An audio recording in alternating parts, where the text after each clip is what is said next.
Marketing an industrial product, it ain't easy.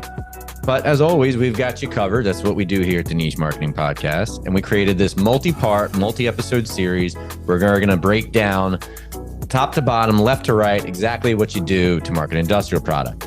In this first installment, I sit down with Kelly Olson. She's the Vice President of Strategic Planning for the MX Group in Chicago. The MX Group is a 30-year-old B2B focused marketing agency. 30 years, that's a long time. And they work with some of the biggest industrial supply, industrial product companies in the world. They're also the second largest independent agency in the USA. These guys really know their stuff. Kelly's actually been there almost her entire career. Can you believe that? So in this episode, we're going to cover all the basics. It's an overview episode after all. We're going to be covering things like how to market across departments in one of these complex organizations that often make these buying decisions.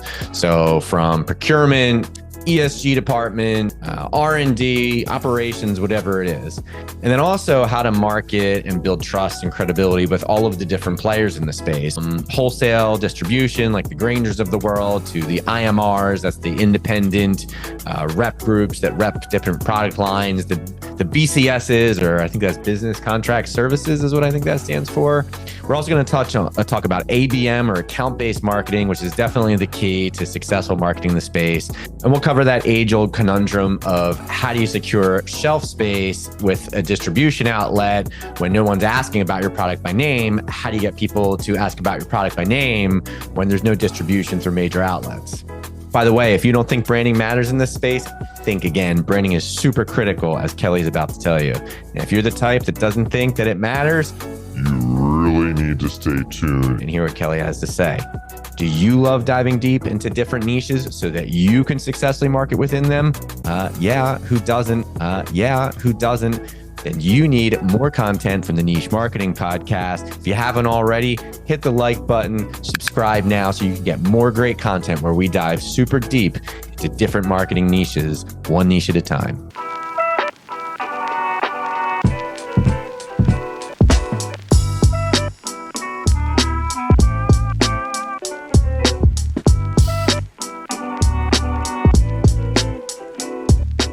Hi, I'm John Bertino, and you're listening to the Niche Marketing Podcast, where we interview marketers with unique insights into specific industries and drill down on lucrative niches to uncover the secrets to marketing success. Today, I'm delighted to be sitting here with our guest, Kelly Olson. Hi, Kelly. How are you? I'm well. How are you? Fantastic. Thrilled to be here. Kelly is the Vice President of Strategic Planning at the MX Group in Chicago. We are in Chicago right now. Indeed. And today, we're going to be talking about marketing specific to the industrial supply niche. So before we get into it, Kelly, could you please briefly tell the audience a little bit about your professional background, how long you've been in marketing, and how you initially gained exposure to the industrial supply niche? Sure. Well, I've been in marketing, and more specifically B2B marketing, my entire career, and I may be a little bit older than I look. I've been in the industry for 20 years. I've actually been with the agency, the MX Group, for my entire career. Whoa. And I know, it's really unusual this day and age to That's have fantastic. that type of lifespan at an agency. But I'm really just fascinated by all things B2B and B2B marketing. And so I'd say basically I've been introduced into kind of the industrial sector pretty early in my career, as that's been a key, clientele for the agency for our tenure. So well, fantastic. I've been in the space for a long time. Yeah, that's great. Well, drilling down on the industrial supply niche is exactly what we're here to do today. So, our podcast is directed towards marketers that are either, getting their footing in the niche or thinking about getting into a niche. And whenever we drill down on a specific area, it's important to kind of set the stage and talk about some of the unique, players in the space, maybe jargon or terminology in the space, or just unique intricacies that, don't find themselves in other industries. So industrial supply, admittedly, that's a little bit broad, but nonetheless, there are certain aspects to industrial supply that are pretty consistent throughout. So let's start with, again, kind of the players in the space, starting with the way things are bought and purchased, and or any specific aspects of that you think are worth talking about. Yeah, and if you don't mind, I'll start a little bit broader first than that. Great. With just industrial supply and I guess how we define it. Sure. So industrial supply being anything that goes into a building or manufacturing center to produce their goods or to run their operations. So we're talking about things from the building itself to the equipment in the facility to the equipment, used in the office spaces like printers. We're talking about raw materials that go into the operations of the business or into the actual products. And we're even talking about, like the supplies and maintenance supplies that are used to keep the space clean. So there are a lot of players and a lot of different suppliers in the space. For sure. And so to your point, it's really broad, and we work with suppliers in a lot of those different categories. The players specifically, it's a complex sale. So here's where a big difference is for those that are new into industrial supply. You might be used to having a little bit more direct access to your end user and be able to speak directly to your customer. In the case of industrial supply, you're quite removed in many cases from that actual end user of your product, if you will. So we actually were having some conversations with a client recently, and sometimes it's easier to give an example. So we are working with a client that is selling cleaning solutions. So they're a supplier for the maintenance side of the business. They sell through their first stop in the chain is through wholesale or redistribution. Like these are the buyers who take their goods and ultimately get them into the distribution channel. So then that brings us to the traditional distributors. People can think of Grainger as the biggest and largest industrial supplier in the space, but there are many others, and they can be very specific to like the Jan Sand space. In this case, there are suppliers or distributors that are very specific to that niche. Can you think of a few other major distributors? You know what? Off the top of my head, I'm not. Yeah, okay. We're new. I was thinking specifically about the Jan Sand space, and there are like new distributors there that I'm just beginning to learn. Sure. But then moving into from that like distributor model. So then if you think about it as a difference for marketing, you're used to working with your direct sales force and building sales and marketing alignment and helping to support them selling.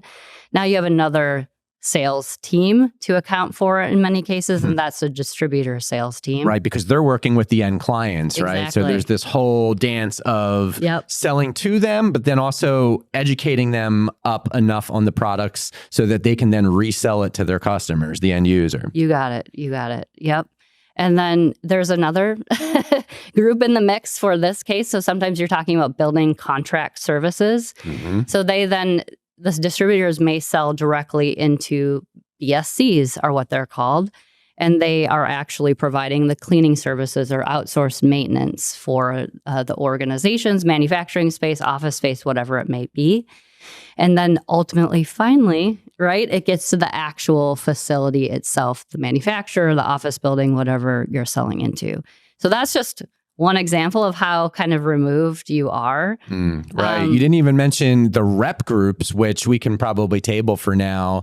But a rep group, just briefly, is an independent sales organization that sometimes takes on a few different lines of products, and then they'll rep those products and they'll sell to the distributors. But that just further complicates things, probably beyond the scope of what we even need to get into. No, yeah. Sometimes like this organization doesn't have their own direct sales channel, but in other cases, there is a direct sales channel within the supplier, or they're using a third-party independent rep group, to your point. That's definitely a real thing.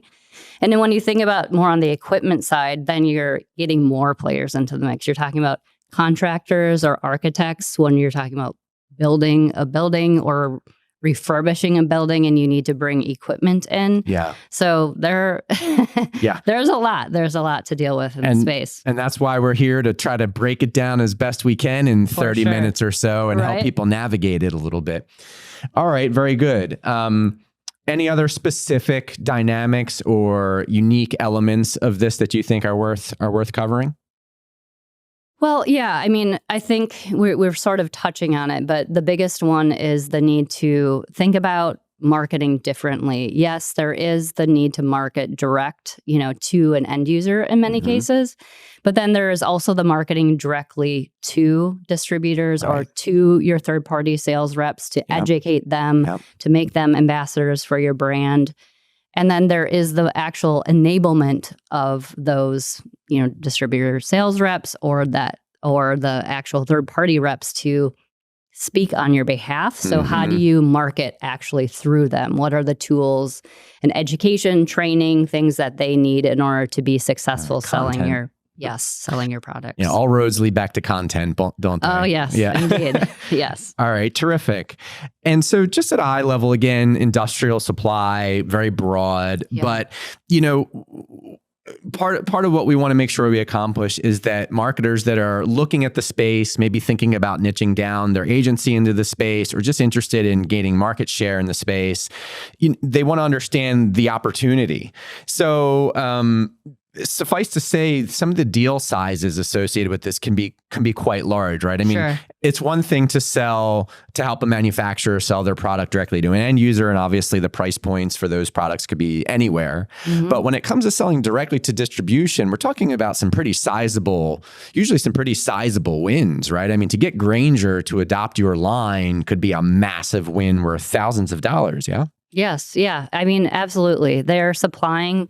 When you get that opportunity open, you've essentially cracked the door into, your future customer base. So there is absolutely a windfall in getting those relationships stood up. The actual deal sizes of the individuals can vary. So it comes down a little bit to what you sell and how it's purchased. Like on the equipment side, for example, that might be a large single capital purchase, that happens one time every X number of years versus, on the cleaning solution side of the business, that's a repeat sale. So there's like continuous supply happening there. So the actual deal sizes can range very significantly.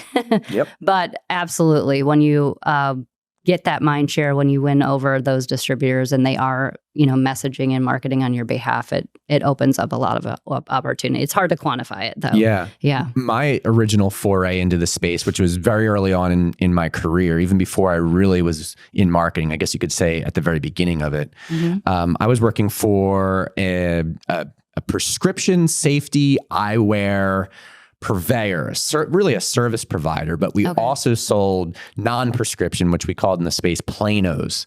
And I know more about prescription safety eyewear than you'd ever care to know. Yes. But, when we did an order of planos, again, that's the non-prescription stuff. Usually, you're selling those for anywhere from 50 cents a pair of glasses to a couple bucks. But the distributors would buy them, $5, $10, $15, $20,000 at a time. And then, of course, resell them to the end user. And then on the prescription side, when we would get a factory or a laboratory to take on our prescription service, those safety glasses would go for $200, $300 a pop. And then they'd be fulfilling them for 100, 200, 300 employees at a time. And so again, you're talking massive order potential. And so suffice to say, getting your marketing right matters. And so let's start to talk about the marketing a lot. And I think, you've got the direct-to-consumer side, which is fairly straightforward, although there's some intricacies for sure.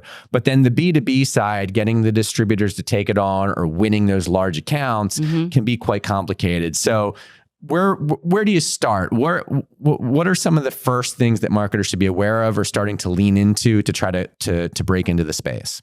So assuming their business is breaking into the space, to just clarify. So we're actually dealing with this challenge right now, and more on the cleaning supply side. And here, the challenge is, yes, you want to get those distributor relationships, but if they're going to give you that shelf space, they need to know that the product's going to move. So that then becomes a matter of building up brand reputation, creating demand among end users. Wait, brand matters? You're telling me? Brand matters. Who'd have thought? Okay, yes, I got more on that. Matters. Go on. Yes. And who the end user is, that is something that is an open question. I mean, in some cases, it might be if we're selling cleaning solutions, the facility manager that you're directly going to, or the end user might be, the business service contractor organization that is providing the cleaning services, for example. Or in the case of, we have another client who is trying to grow that distribute demand and having them be more advocates for their products. They are recognizing there's a shift in trend going on with equipment and having offsite modular construction of full kind of lines that go onto a factory floor. So they're very focused on the end user being an original equipment manufacturer or OEM that designs systems like a water system that ultimately gets plucked holistically onto kind of that manufacturing floor. So they need to start building those relationships to being seen as the supplier of choice that gets specified then into that system that goes into the manufacturer. So it becomes a matter of like, let's map out first. Sure. Who are the players? Because every space in the industrial supply will be slightly different. Who controls the decision? And then how do you create that demand at the level of the end user, at the level of the OEM, at the level of the business service contract provider, or whomever makes sense for your business, that's going to drive demand up through distribution. Or, maybe distribution gets a little bit displaced in the case of an OEM being in play. So it's complicated, I guess. Sure. So I want to play devil's advocate a little bit here, put you on the spot. Okay. Because again, recalling from personal experience, I was working with a different industrial supplier, manufacturer, I should say. Sure. He sold like bits for tooling, kind of like drill bits for machine shops and things like that. Yep. And in addition to that, he had a background in the space where he kind of was always testing different brands, different products, and trying to sell through his various relationships, all different stuff in industrial supply. Sure. And so his feeling was that branding in the classic of senses was a waste of time. Sure. That basically branding to the degree that it was necessary was go on Fiverr, get a logo, establish a color scheme, crank out a one sheet with specs, and that's a proper brand. And he was adamant about this. I tried to tell him on many occasions that, we should be more intentional. We should be more deliberate. There's a lot more that goes into it. And he would say, look, kid, because I was a lot younger at the time. I've been in this my whole life. Brand, it really doesn't matter. So what would you say to someone like that? Today's episode is brought to you by The Agency Guide. Are you frustrated with an underperforming marketing agency? Who isn't? Are you unsure about what marketing channels to invest in and who to invest with? Maybe you're just fed up with the overpromising and under-delivering of marketing agencies. Fear not. You need to contact The Agency Guide. The Agency Guide, or TAG, represents a vetted pool of 200 plus vetted marketing agencies and consultants, and they will matchmake your brand's specific needs with these trusted marketing professionals for free. That's right, for free. You don't need an expensive agency search firm. You need The Agency Guide. For over 10 years, TAG's experienced marketing consultants have been providing pro bono consulting and matching brands with vetted agencies based on needs, budget, timeline, location, even your personality. They're marketing professionals. They're agency matchmakers. They're The Agency Guide. To learn more, visit www.theagencyguide.com today. I'd say that brand absolutely matters. Why? I think because it's more than he's described it, right? It's not just your visual identity, which I think, is a challenge when you're working more with a sales-led organization. The mindset is they don't have the fuller picture of what brand looks like. So it really becomes a matter of talking about, how do we talk about ourselves? How do we show up in the world? What do we stand for? How do we differentiate ourselves in the space? I mean, it becomes back to the previous conversation that we were just having around, the need to create demand for distributors.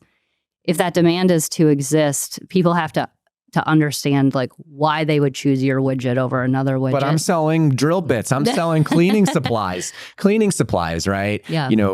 What does parsing that messaging look like a little bit? Could you give me a look behind the curtain? Well, it becomes a matter of tapping into the audience, understanding the audience better, what their needs are, what they're facing. So cleaning supplies post-COVID are absolutely critical, right? Like people need to create safe environments. They need to feel that their people feel secure coming there, that the spaces are safe and clean.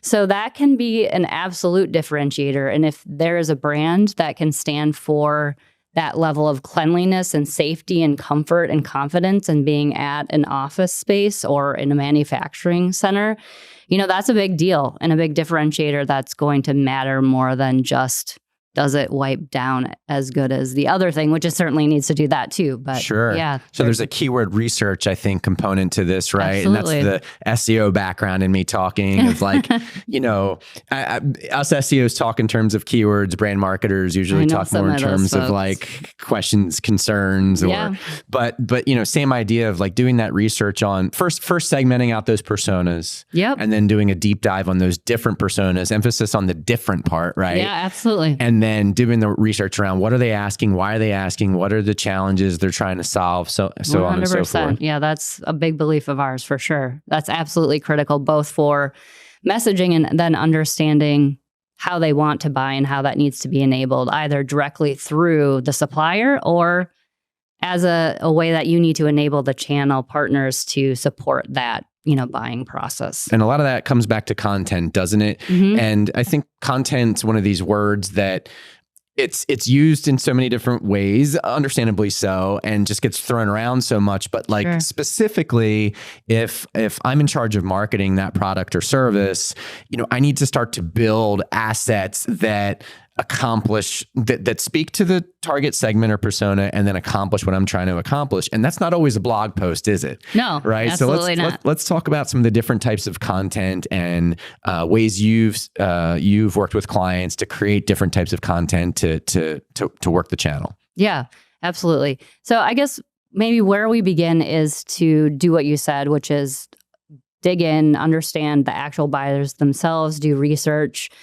We have a process that we actually, shameless plug, I guess, that we use for persona development that allows us to, really for us, it comes down to personify the decision-making process and how they think and move through their buyer journey and what are the success factors, what are the barriers, what are their decision criteria, if you will. To understanding those objections up front. Mm-hmm. Absolutely. So then it becomes a matter of then thinking about, so what does that path to purchase look like? How do they move through? What are the questions that they're asking at each phase? What are the barriers?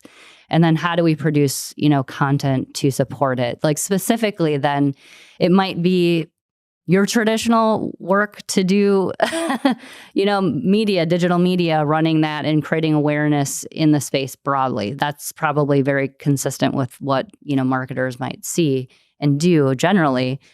But then we have to think about like, how do they make decisions? So again, a pump kind of manufacturer, we think about, is there a piece of content we could produce that is essentially an audit of their current systems to say, here's how efficient they are performing now. Here's how sustainable they are for your business. You can do better. So basically it becomes a matter of helping to educate them on their choices, what they have now, how it could be improved upon. And that could be, a tool that we build and support the sales organization having those on-site visits to look at what they have in terms of systems in place now and what they might want to, what a change might, mean for them. It could be, building out solutions that enable them to get and access information online. Like, so there become technical pieces, like for the cleaning solutions or others, they have to have specifications that exist around what is the product, what is its chemical makeup. They need to know those things and have the ability to evaluate and choose the solution that's going to match their business requirements. So it becomes both a matter of kind of messaging content, education content that they actually just need to better understand the product and whether it fits within their business. And there's probably a lot more, but that's what comes to mind immediately. I love the idea of an audit as a piece of content. Yeah. That's brilliant. in some ways, right? Because again, like we're not just talking one sheets and blog posts here. There's other ways to, talk to our audience personas and give them what they need to move things along. Yeah. Another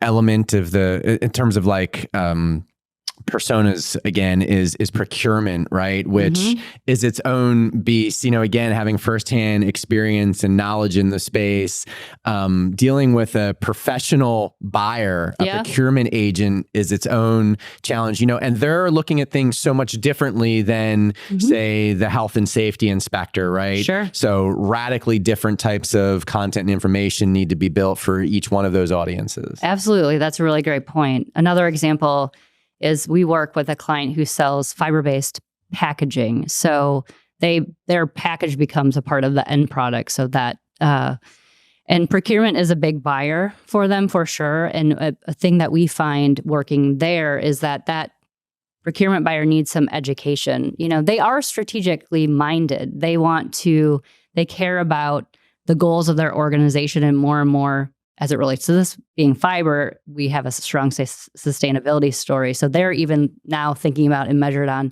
how are we helping to advance our organization's sustainability or ESG metrics. So they are thinking about strategically that. They're thinking about strategically security of supply. They're thinking, of course, always about, how much is this going to cost and can we get, the better margins, in the situation. But it becomes a matter of helping them see the difference between cost and value. And that's not necessarily going to be obvious for them because they may be buying across a lot of different categories. So one of the things that we need to do there is to better educate procurement around the difference between cost and value and what it can enable their organization in ways that they can see that, they can become the hero, yes, in terms of price point, but also in terms of advancing what their organization is trying to do. Versus, when we're talking in the same space, there might be an innovations and R&D person who is thinking about how do we structure, a new packaging for what we're trying to build. And we want to do something that's, advanced and helps position our brand differently. That's another very different story. So how do we excite them with ideas and possibilities and potential for, showing what the possibilities are for packaging versus then when you have operations kind of in the middle who's responsible for taking that idea and actually making it work in the facility, they're like, okay, well, what's my downtime going to look like? And is this going to be disruptive to what I need to do? And, how will this actually help the things that I'm caring about, which is productivity, making sure that we're not, disrupting our supply moving into the market. So there are a lot of different buyers and a lot of different things to manage. That was a good overview. Yeah. That's a great overview. Let's zoom out for a second. Sure. And talk about ABM, which is very trendy right now to talk about, account-based marketing. You guys have some experience with ABM. I'm sure it lends itself well to the space. Could you talk a little bit about what ABM is and maybe ways that you've leveraged it in the past for clients? Sure. So from our point of view, I think there's a lot of feeling that a lot of what we hear is that ABM is almost like a tool, a digital tool. From our point of view, ABM is more of a strategy. It gets to how do you target accounts? How do you target certain buyers? So it becomes a specificity from our view in terms of getting to more narrow targeting, and marketing technology can, of course, enable that. So how we think about that is first really working with the client to understand what are the segments that are going to make impact for their business and getting down to a segmentation exercise that allows us to say, here are the sectors that you want to play in this vertical. Here are the companies. Here are some factors that might drive them to be better or worse fits for you. And it's often a relatively short list. It's a relatively short list. Key. We do, there can be one-to-many or one-to-one. We find that we often tend to end up doing more one-on-one kind of marketing. So we're working with a client they're in the space too. They actually, they supply raw materials in the form of food. So coffee, spices, things that go into food manufacturing. And they're doing a very targeted, I think, 1 to 3 accounts that we're going to be going after. So we don't have to go through that broader market 3 extras. accounts. It's like, who are the accounts? Like, who are the buyers? What do they currently buy?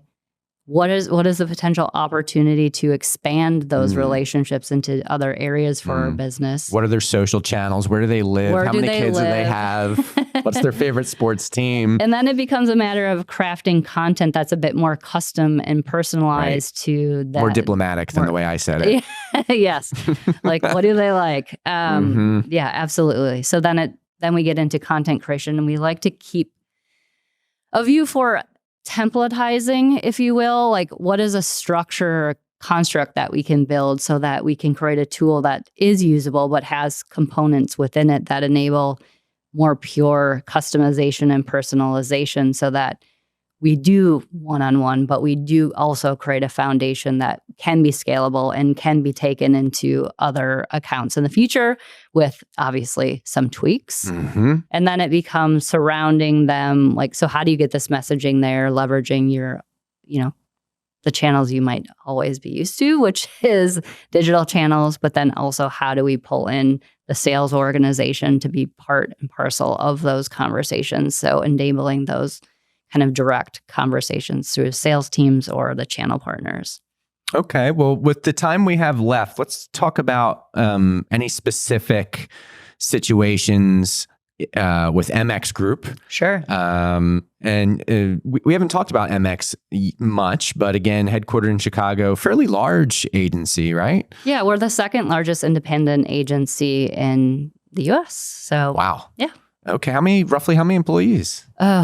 Geez, I should have looked this up. I want to say we're about 150 at this point. So, okay. Yeah. All right. Very good. Actually, that went up. So 150 to 200. Okay. And then, I know you guys have done a lot in industrial supply. So any specific case studies you think are worth highlighting that might be helpful to our listeners?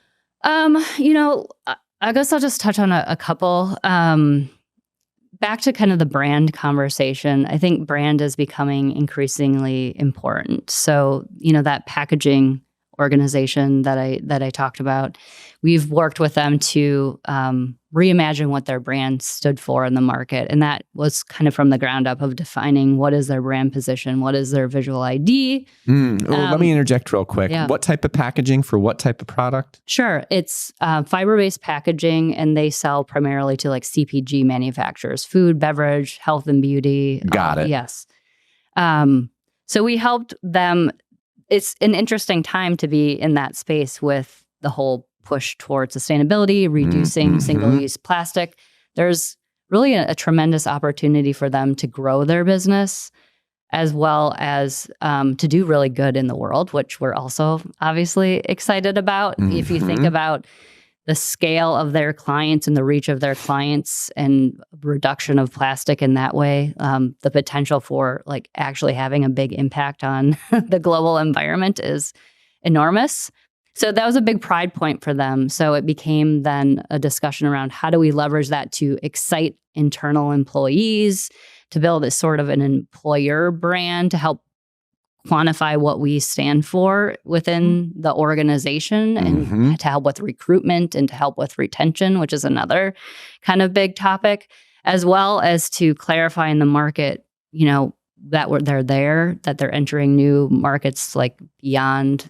They've grown a lot through mergers and acquisitions. So how do they penetrate more deeply into the new verticals that they're going into the new geographic regions like Europe, where they haven't been as strong in the past? How do they break into those markets has been a thing. So brand was where we began, and we're going to be moving into more conversations with them around demand, and also kind of the recruitment and retention side, which is important. On that note, I guess another example is recruitment is a big deal, and more something that marketers are responsible for. So we work with a client who sells steel pipe and tube, and they manufacture that, and they are experiencing a lot of growth, and they wanted to build additional plants, but they needed to have people that actually work there. Yeah, labor market's tight right now. It's very tight. We did a campaign for them in the think it was Chandler, Arizona area, where they were just not getting the traction through the traditional like HR means. So we actually built a kind of omni-channel campaign targeted at trying to find people who would be leads for the manufacturing floor. And they saw, a 100-fold increase in the number of like candidates coming in. So it was a business imperative. It wasn't just a nice to have. They couldn't support their business growth unless they actually drove, better efforts to drive in candidates into the business. So that's becoming a thing that we're hearing more and more of. The other area is, we help with kind of the digital experience, if you will. Sure. And that can be anywhere from we're supporting the website creation and development to we've supported building e-commerce platforms. This is a really interesting one, actually. Yeah, so please. E-commerce is a space that is growing in importance, I think, in the industrial supply. More direct to consumer. More direct to consumer. This case is actually an e-commerce platform that we helped build for that same steel pipe and tube manufacturer for their distributors. So it is something that's helped increase and grow their relationships with your distributors. Again, another way to help build and strengthen those relationships. Yep. They created a whole e-commerce with our support, an e-commerce portal that enabled them to actually see what current inventory is, look at what pricing is, figure out what they wanted to buy and how many truckloads or partial truckloads that would fill, see what shipping looks like and what order, like what their past orders are, what their order status is. So it became really, when you think about what is the point of digital, it's making more convenient, making the buying process easier. That should be thought about for your distributor partners. Less friction. As well as for your, end user. So that's something else that we've kind of supported clients in exploring and building. That's a great use case of what you guys are doing at MX. Well, fantastic. I mean, anything else that we didn't cover yet that you think is worth mentioning, or you think we covered it pretty well? I think we covered a lot today, and there's more certainly to cover, but we could go on forever on this topic. So Very good. I think we covered a great deal. Well, if there's a company out there that wants to learn more and they want to get in touch with you, Kelly, what's the best way to do that? The best way is you can find us at themxgroup.com or you can reach me at kolson@themxgroup.com. Awesome. Well, thanks so much for being here. We appreciate it very much. Your insights were awesome, and look forward to having you on again sometime. Awesome. Thank you. Nice to be here. Thanks, Kelly. Bye. I hope you enjoyed this episode on industrial product marketing. Did you know we did a whole series on how to market an industrial product? Yeah, we've got it covered from every angle. Here's a link to the next episode. And don't forget to subscribe. By the way, if you're looking for a reliable marketing agency or freelancer to help market your industrial product, give me a shout. We represent a whole roster of vetted marketing teams with deep experience in the industrial products niche. Or go to www.theagencyguide.com to learn more about how we matchmake brands with vetted marketing agencies at no cost. See you soon.